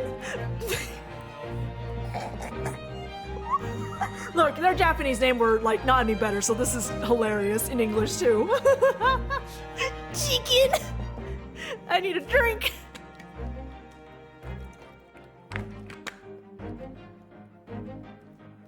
I'm also a chicken person. Chicken's driven off when you see. Great detective, huh? I don't think so. But my name is scrawled on your arm, sir. Do you see that, Mikatoba? It would appear that this man is a devoted follower of mine. Goodness me, is that a tattoo? That says Sholmes. I must say, while such adoration is flattering, naturally, it does leave me a little cold. What are you talking about? Leave now! How distressing. My loyal devotee knows me only by name and not by appearance. And yet, I already know a great deal about you, sir. You have a brother, I believe. Like yourself. He's a shipman. Currently traveling the world aboard a Russian steamship, in fact. What? How could you know this? Elementary, my dear Mikatoba. I'm sure it was. 3 days ago, I was bound for London aboard this ship, you see. We're looking for one of my fellow passengers, a man by the name of Jigoku. There is no one with this name on board. But we know that he purchased a ticket for passage. Ah, you mean Eastern Man. He left ship 2 hours ago. Here at Dunkirk, he said something about emergency, I think. What? Are you sure? So Seshiro realized that we were after him, has he? His cabin is the one behind you. We should like to investigate, please. No, I have orders not to let even mouse inside. Mikatoba, be a good man and draw this sailor's attention away, would you? Make up some excuse so that he leaves the area. Doesn't great detective see that even sailors have ears, both left and right? Oh god, I think I messed up that line. Oh well. Curses! The plan is ruined. And you have only yourself to blame, I'm afraid, Sholmes. Forget it. Cabin door is locked. Even if I'm not here, you cannot get inside. Oh, but we have Herlock. He likes to pick locks. Mikatoba, I'm sure you haven't forgotten my special talent, have you? Opening any lock. Within a few 5 seconds. So if you'd be so kind as to afford me the requisite time, old friend, in your typically accommodating manner. How could I refuse such a typically unappealing request, old friend? So I need to distract that burly sailor for 5 seconds, do I? Good man. So, the game's afoot. I love how Sholmes just stands around to the side waiting, and I have to do all the work. Thanks. Alright, I'll do the mousetrap. I think they don't say chew, I think it's pee or something. Pee-pee. I'm not even joking with the pee-pee. This must be a mousetrap, I think. Perhaps I could distract the crewman's attention with this somehow. Try it. Oh, nope. Okay, I guess he goes choo-choo. He does go choo-choo. Who said that he goes pee-pee? Okay. That sounds like Big Mouse in trap. Choo-choo! I will bring bucket of water later and put out of misery. I don't like the sound of that. Mikatoba making mouse noises is still the best.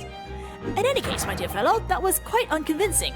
Only Japanese mice make a chew sound. Oh really, Sholmes? And pray tell, what do Russian mice make? Pee-pee, naturally, though also quite unconvincing, I readily admit. So go ahead, Mikatoba, do a pee-pee this time. Do a pee-pee! No, thank you. I'm sure I can come up with an alternative solution. Do a pee-pee. God, it's just so much. Ah, the switch for the electrical lights. Perhaps if I were to turn off the lights, the crewmen wouldn't be able to see what we were doing. Flick the switch. Ah! What is happening? Where is light?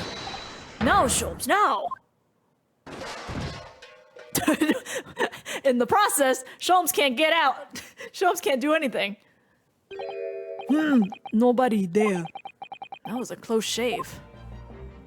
Quite the knack you have, stumbling so violently in an apparently empty corridor. Do be quiet, Sholmes. I shall have to think of another approach. Is there anything else here?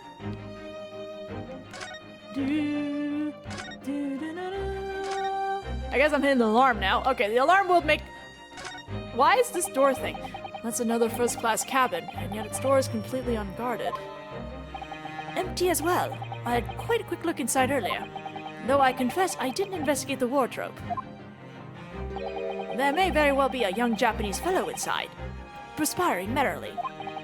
If you're referring to Naruhodo, you know very well that he's currently perspiring merrily in court.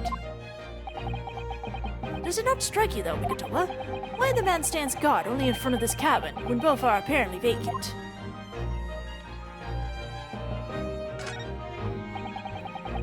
This would appear to be an alarm bell. All hell would break loose if that thing were to ring. The whole crew would know about it. Set it off! Here goes, then. Pardon me in advance. Dingy dingy ding! Hee hee hee. You! What are you doing? If we were at sea, that would be very bad problem. What's going on down there, Seabed Stroganoff? Report at once! Sorry, sir, nothing to report. It was just stupid trick. No, not by me, by world famous... No, as I told you. Now, Sholmes, now! Done! Not even 5 seconds, eh? Not even 5 seconds, eh? Well, don't stand there gawping at my brilliance, Mikatoba. In we go. Oh, yes. Getting my old gentlemen's all mixed up around here. Anyway, we're finally getting in. 3rd November, SS Gru's first class cabin number 2.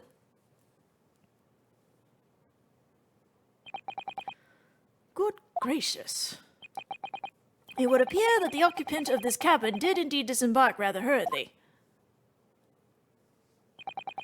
Those clothes on the floor there. The Seshiro's without question. Seshiro's clothes in HD. Well, it seems we are just a little too late. Yes, by about 2 hours. But he left his suitcase here and everything. Still, whilst we're here, we should investigate thoroughly. There may well be 2 hours worth of clues to find in here. But that burly crewman may return at any moment, Sholmes. Indeed he may, which makes this all the more thrilling.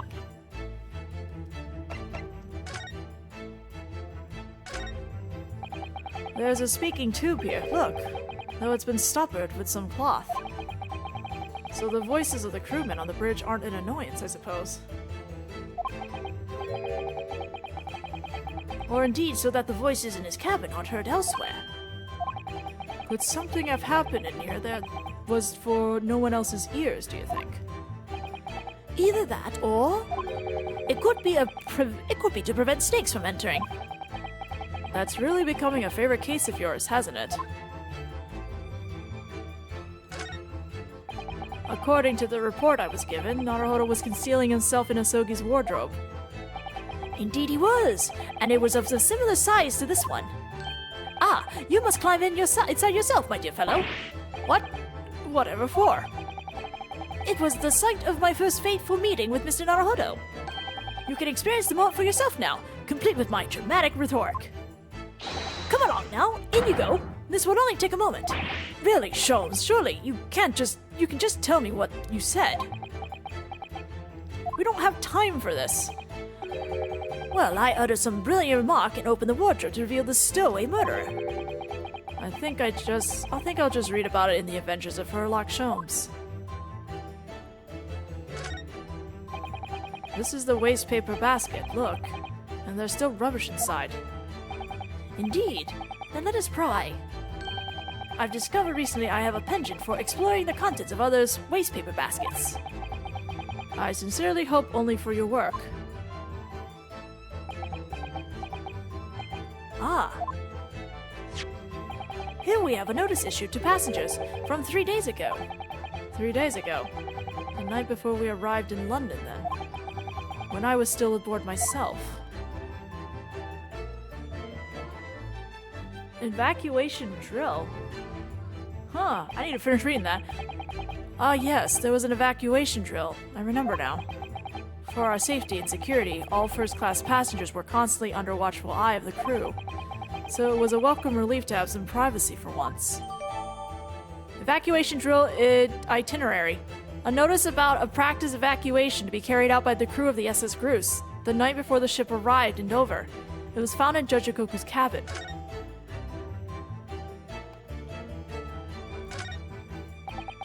These are rules of passage. Passengers must not keep weapons or other dangerous objects in their cabins. Pests are also strictly forbidden. Additionally, there is a severe punishment for stowing away in wardrobes and/or travel cases. Ha! I feel the rules have increased since I last read them. Probably just my imagination. What about the fact that they're not straight on the wall? Doesn't that strike you? You may be right. Probably just your imagination, though. A trifle. And you know what I always say, Mikatoba? There is nothing important about trifles. It's probably just my imagination, but I think that might be slightly off.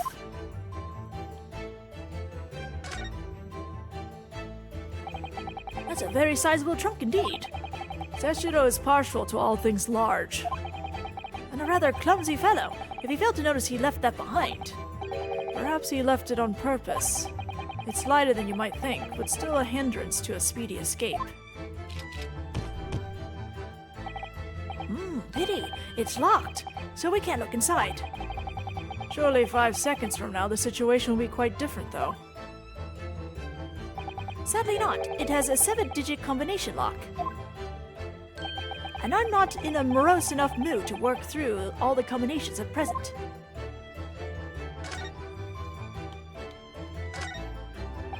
Plenty of reading material to keep passengers occupied on the long sea voyages. I found the mixture of classic literature and easy reading to be most satisfactory, I must say. Yeah, it was 6 digits, so they actually needed, so they did need to make a slight modification to the coding. Tisk, whoever stuck this bookcase was a hopeless heretic. There's no copy of the Adventures of Sherlock Holmes, my dear fellows. I'm afraid it's just me, but no, you're quite right. More blasphemous than overlooking the Bible. I shall leave a copy behind. I just happen to have one with me. Of course you do. You're a true missionary of the Church of Great Detectives, aren't you? Have you heard of the great adventures of Sherlock Holmes? The wall is a slightly different color just here, do you see? Indeed. What you have observed arises from when a frame that had been hanging for some time is removed. Perhaps your friend is an art thief. Now there's a bold deduction worthy of great detective, I'm sure. He may very well be the elusive thief who has been plaguing France's galleries of late. I think perhaps we should focus our attentions elsewhere, Sholmes, don't you? That outline on the wall. I feel as though I might have spotted something of a similar shape and size elsewhere. All the doors on this vessel have locks, I believe. A wise idea. You never know where and when criminals may strike.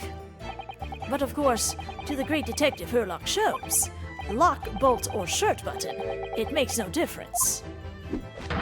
All are unfastened with equal ease. The way you go on, you sound rather more like a great thief than a great detective. My dear Mikatoba, as long as there is greatness, I am quite satisfied. Of course you are.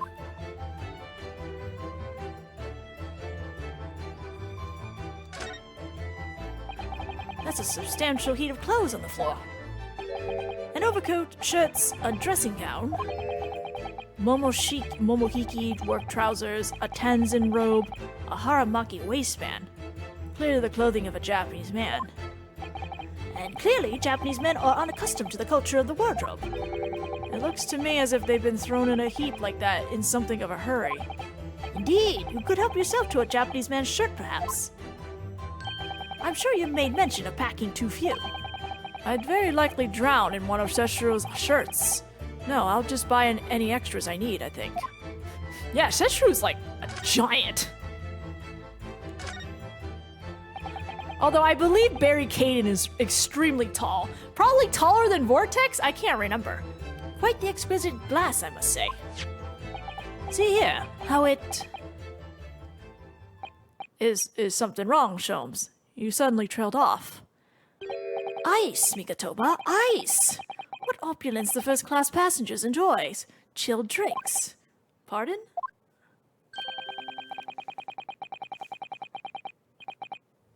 Could it be that this steamship is equipped with an electrically refrigerated cold room, do you think? Well, it is a luxury liner after all. They have enormous refrigerators for storing all sorts of lavish produce as well as ice. You don't say, Mikatoba! On our voyage from Japan, we enjoyed culinary delights from all over the world. Certainly, Mikatoba. The sight of you is making my mouth water. I haven't taken on the flavor of the food I ate, you know. Please don't eat Mikatoba. What the heck, Sholmes? You are still here! Ah, Able Seaman Stroganoff. Hello again. I was beginning to think you'd never materialize. Eh? You are waiting for me? Of course, I was expecting you to burst in with a hearty Russian profanity far sooner. I was in trouble with Captain because of trick you played before. Poor innocent chicken. It is all your fault. Ship is leaving port soon. Get off, now! Of course, we shall disembark presently, my dear fellow. But first, There is something that must be done. What are you talking about? Why, naturally.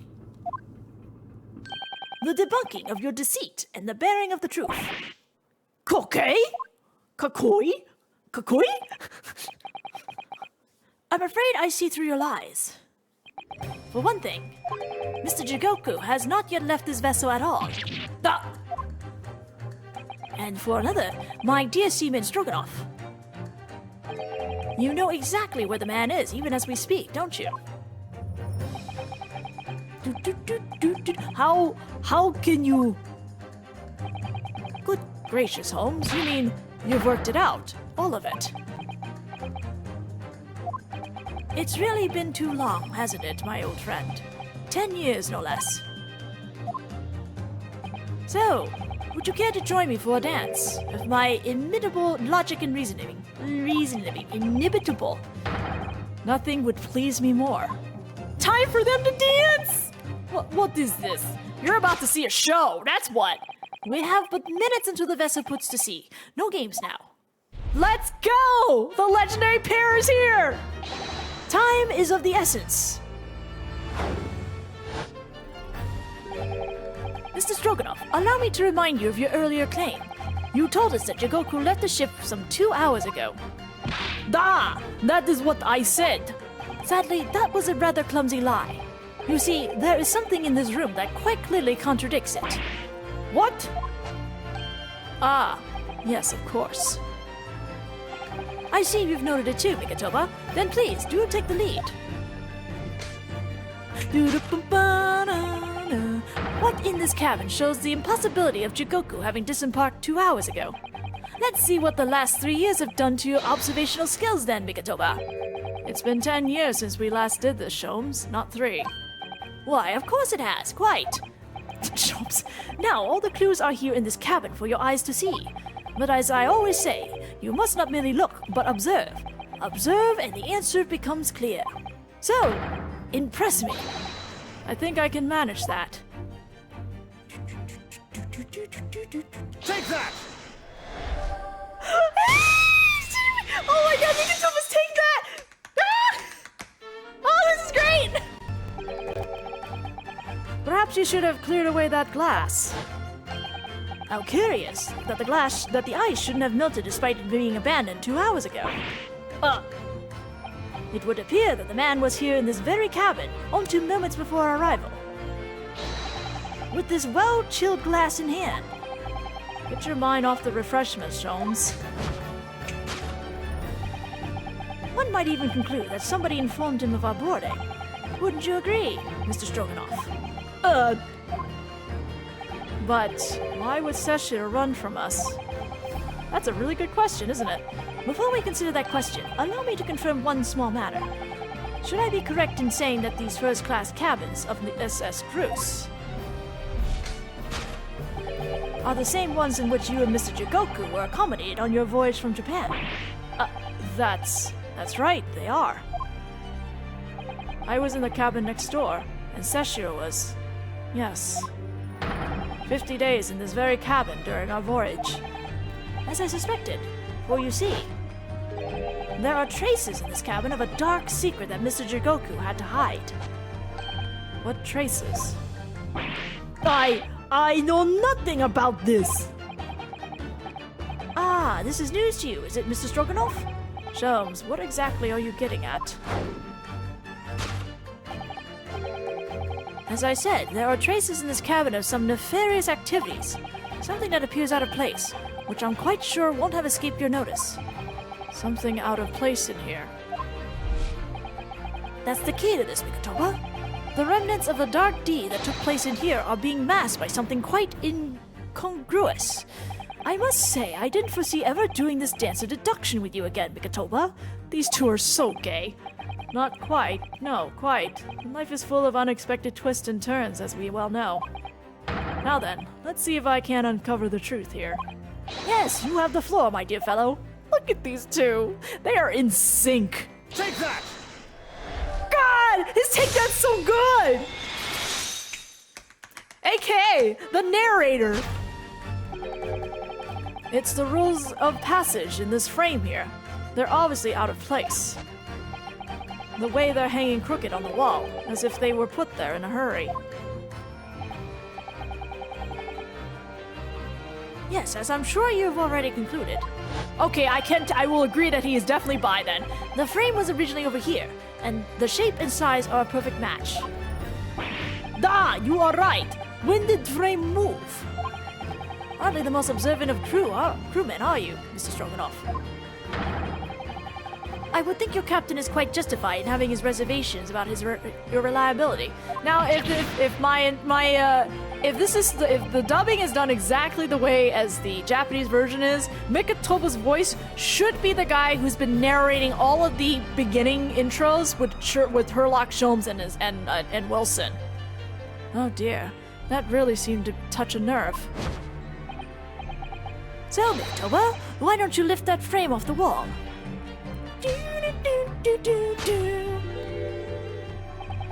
That looks like a bullet hole.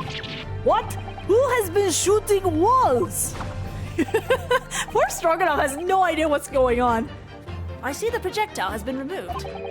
Clearly the careful occupant of this room has already disposed of it. I wonder if the guy who did the narration imagined he would be doing this.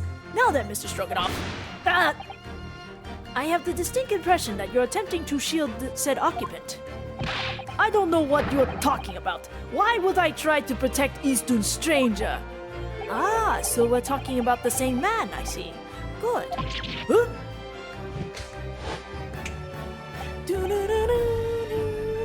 I don't want this deduction to end. I'm sure you can get to the bottom of this in no time, aren't you? Because there's some very noteworthy evidence that explains the reason why you're lying for the man. Yes, you've been told to keep up this pretense, as clearly shown by... I really don't know how to approach this one, Sholmes. Ah, my dear Mikitoba, simply keep first principles in mind. Study your subject from every angle. And I'm quite sure that you'll see it.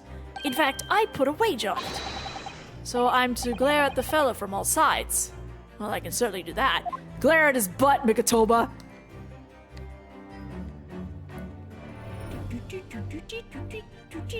Oh, I can't examine?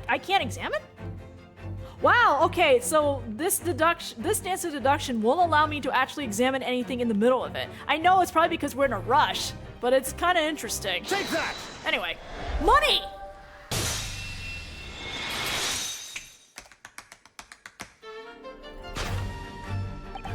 it's almost too obvious for words. Quite. The universal language of the world. Money. Money! Ugh. And I wager that the Eastern fellow in question is Seshiro Jigoku, yes? Ugh. So, I presume you realize what this means. There are clear signs that a crime has been committed in this cabin. And the way you're going, sir, you'll find yourself accused of being an accomplice. But... I believe you know, Mr. Stroganoff. You know where Mr. Jigoku is hiding at this precise moment in time. Thank you for looking at the trunk! As always, Mikitoba, in matters of deduction, the furtive glance is your unfaltering ally. Yes, I think you're onto something there, Sholmes. You found the chink in this burly fellow's armor. You need only follow the man's gaze to know where our prey is hiding. The slightest flicker of the pupils, a minutely delayed blink. Nothing escapes my attention, even that which is barely perceptible. You could hardly call this barely perceptible, Sholmes. The man's turned his entire head.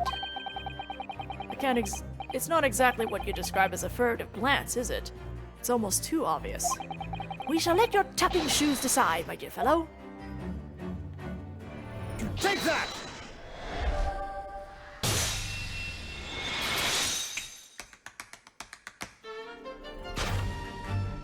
You turned immediately to look at this large trunk, didn't you? The truth is, Seshiro Jigoku was able to escape from the ship in time, and is, at this very moment, doing his best to stifle his breath inside this trunk. If he still has a breath to take, I fear he may be running dangerously low on air. I imagine he didn't count us making a nuisance of ourselves for quite so long. I think it would be in everyone's best interest for us to open the trunk as quickly as possible. But how can we? Are you forgetting the combination lock? We don't know the 7-digit code. The combination lock can't be opened from inside the trunk, and therefore there must have been an arrangement for somebody to open it after our departure. Of course. In short, before Jigoku hid himself inside that trunk, he must have told somebody the 7-digit number for the lock. As I'm sure you can confirm, Mr. Stroganoff. No, I know nothing about combination code. You don't, do you? Don't move a muscle, my dear seaman. Huh? Now, Mikatoba, would you do the honors and open the trunk? How on earth do you expect me? It's a 7-digit number. Remember, quickly now. We have little time. Let's go! We gotta input some numbers! Wait, no, that's bad! Oh, I hate that! Oh, I hate that! Oh, now I miss having a 3DS! Oh my god, this is the one time a 3DS would have been very useful. Anyway, this is a 5, 4, 0, 1, 3, 2, 5. Okay, I have to write that down because that's not gonna work. 3, 4, I actually have to write it down. Okay, let's see, C3. Okay, 401325. Okay, so they added, we have an extra 5 now in the localized version. That's hilarious.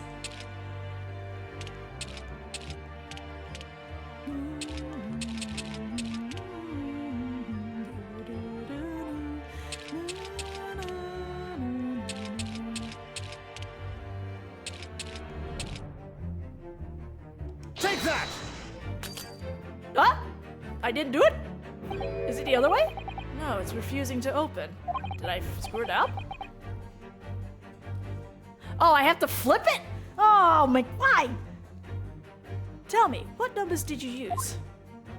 Well, to begin with, I thought I'd try my birth... You know what? It's okay. You know what? It's intentionally made a mistake. Well, to begin with, I thought I'd try my birthday. Your birthday? Interesting.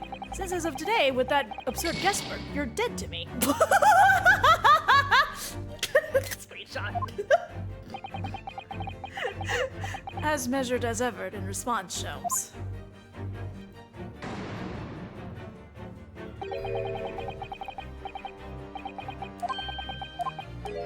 I'm looking in the right place. I just hate the fact that I have to do this.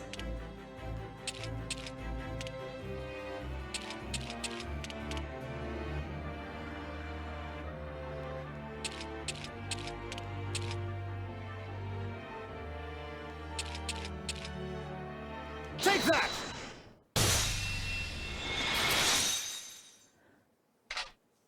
Click.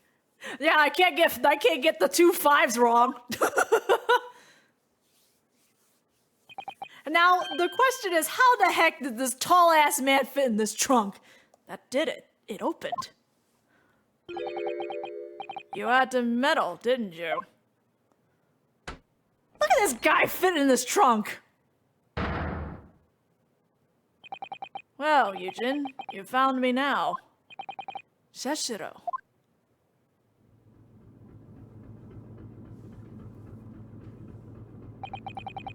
I was really hoping beyond hope not to find you here, you know. But you're not entirely unsurprised, I take it. No, quite. I just wished it were some other way. Well, are you ever going to introduce me? Ah, your reputation precedes you, Mr. Sholmes. I've read stories of many of your exploits. Excuse my manner, Sholmes. This is Mr. Jigoku, my old friend and traveling companion. The devil is in the details, Mikatoba. I believe you meant to say your old friend and traveling companion, who made the cowardly decision to flee the country without a word to anyone when things turned sour. Ooh! I see my reputation precedes me as well. What an honor. Well, Seshiro, are you going to explain all this? You know it all by now, I imagine. What you didn't know, of course, is that 3 days ago, on the night before our arrival in Britain, an attempt was made on my life here, on this very ship, by the Reaper of the Bailey. Yes, I've since heard. Because you were once prosecuted by the Reaper, weren't you? 10 years ago now, mind you. I had no idea at the time what a dangerous individual he was. Anyway, when we arrived in London to find the symposium was postponed until goodness knows when, it became all too apparent to me that I might very well be targeted again. So you decided to flee the capital without saying a word to me about it. I'm afraid so, yes. Of course, I realize now that I really ought to have confided in you. It's somewhat surprising, I must say. What is? Well, first-class cabins aboard luxury steamships are in very short supply. It's more than a little hard to believe that this one just happened to be available. So says the protagonist of some colorful short stories. Well, I don't care for your opinion. The cabin did just happen to be available, so I purchased a ticket, and here I am. I've just seen for myself the obvious remnants of that incident in this cabin. So you'd already purchased your return ticket before we even docked in Dover, had you? To prevent anyone else taking this cabin and seeing the evidence. Is that it? Eugen, I have nothing to say to you. Well, in a mere 5 minutes, the ship will set off on its onward voyage and not make port again until Italy. I'm afraid we must insist that you disembark with us at once. You have no jurisdiction over my movements. We have this, Seshiro. Take it. What is it? It's a subplana from the Old Bailey. You're a man of the law. You know what the ramifications of ignoring a document like this from the British court would be. They had that prepared. They were ready with this. You came prepared then, Eugen. Oh, that's a face. That's a face. Come on, let's go. One moment. What is it, Sholmes? Inside Mr. Jigoku's trunk, I found this rather fascinating trinket. What is that, Seshiro? I can't help you, I'm afraid. Some small component from something. Like a pocket watch? But what, I have no idea.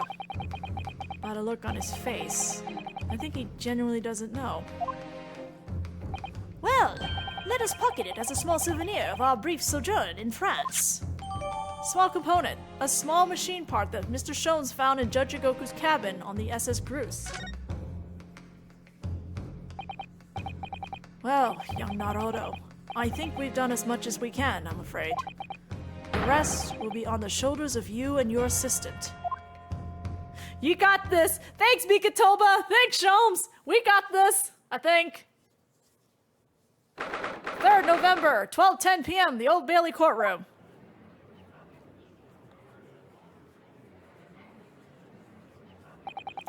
Kazuma Asogi, I know you, and I know you wouldn't lie, but still, there's no doubt that you're holding something back.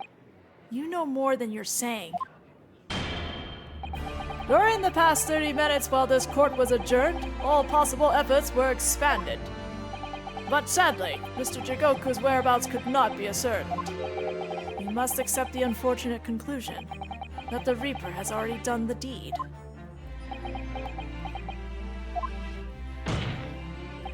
There's no sense in wasting any more time of the court's time.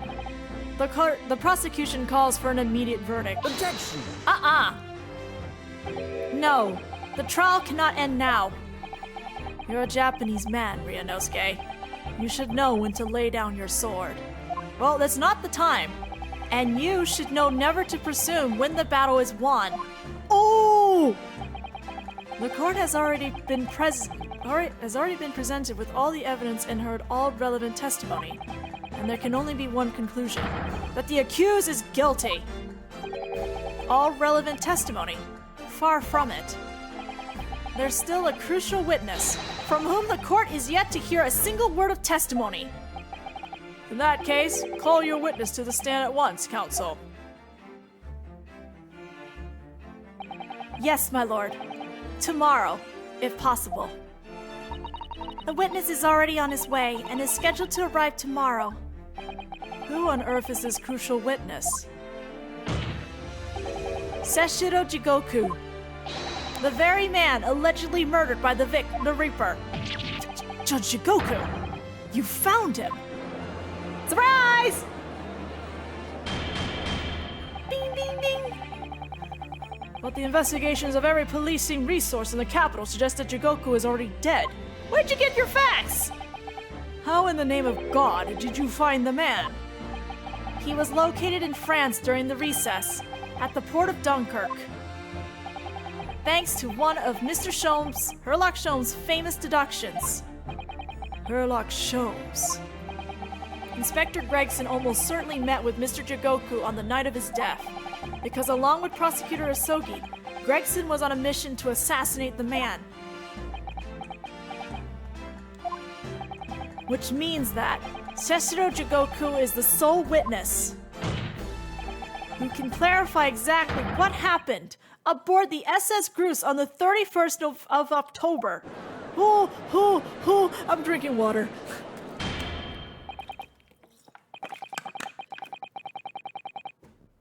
I mean, like, the stream is almost done. Like, the to be continued is almost there, but, well, it would appear that it's too soon to move to education at this point. The prosecution concurs. The court must hear Mr. Jigoku's testimony. No judgment should be passed until all testimony has been considered.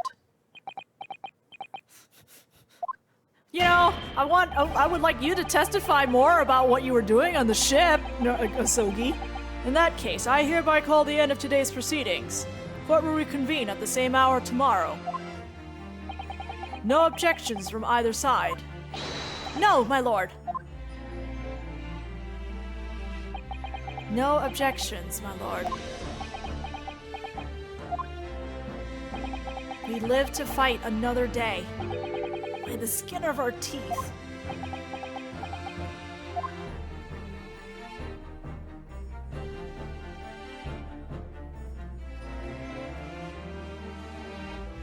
Oh, we continue here. Okay, fine, I guess.